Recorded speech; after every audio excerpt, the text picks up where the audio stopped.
যখন আমাদের শীতকাল আসে তখনই কিন্তু পিঠার শুরু হয়ে যায় পিঠার উৎসবটা। সো পিঠা যেহেতু বাংলাদেশের সাথে ঐতিহ্য জড়িত আছে, আর আমাদের মানে শীতের সবচেয়ে পছন্দের খাবারই বলা যায় পিঠা। সো পিঠা ছাড়া তো আর বাঙালি চিন্তা করা যায় না, বাঙালি আসলে পিঠার সাথে ওতপ্রোতভাবে জড়িত।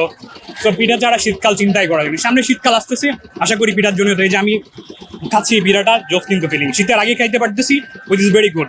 আর শীত আসলে তো বিভিন্ন ধরনের আরো অনেক পিঠা থাকবে, যেহেতু নতুন মানে নবান্ন বলে যে একটা সিস্টেম আছে, ওইটা তো চালু হয়ে যাবে। তো নতুন নতুন আরো অনেক পিঠা আসবে শীতকালে। শীতে তো পিঠাতে আসলে এই পিঠাটাই সবচেয়ে বেশি চলে, দ্যাটস ওয়াই পিঠা ছাড়া শীতকাল আসলে চিন্তা করা যায় না। সো বাঙালি আসলে সবসময় পিঠার সাথে ছিল, থাকবে অলওয়েজ। পিঠা বাংলাদেশের জন্য একটা জনপ্রিয় খাবার, আমি যেটা মনে করি।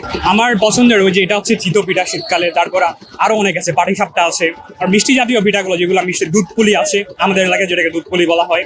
তো আমাদের এলাকায় এভাবে বানানো, এগুলাই মোটামুটি আরো কিছু আছে যেগুলোর নাম আর আসলে এক্স্যাক্টলি মনে নাই। এগুলাই ছিল আর কি।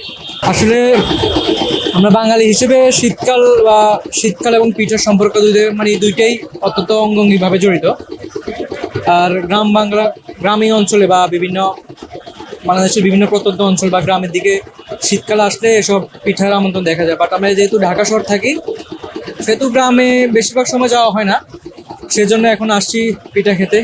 বিভিন্ন পিঠে খাই, যেমন এখানে চিতই পিঠা আছে, পাটিসাপটা আছে, বা আরো অনেক পিঠা আছে, ভালো লাগে। গ্রামে যেহেতু যেতে পারি না, সেজন্য এখন সেই স্বাদটা নিতেছি আর কি।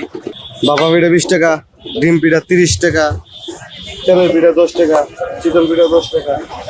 বেচা কিনা তো ভাই এখন তো গরম না, এখন তো শীত পড়তেছে, এখন বেচা কিনা ভালো হইবে। শীতকালে তো হবে এই 25,000 20,000, সবকিছু দাম তো বাড়তি। এখন যে মরিচ কিনে আনি যে টাকা দা, কয়েকদিন পরে বত্তই করতে পারবো মরিচের টাকা দিয়ে।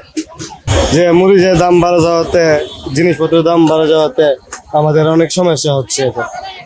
আমরা যে আগে মরিচ 1 কেজি মরিচ যে টাকা দেয় এখন কিনি, তার আগে 1 কেজি মরিচের টাকা দিয়েই সব জাতের ভর্তা করতে পারতাম। আর এখন 1 কেজি মরিচ কিনতে গেলে লাগে 400 টাকা। ধনিয়া পাতা 30 টাকার কিনুম, শীতের বেলা একদিন ভর্তা হয়ে যাবে।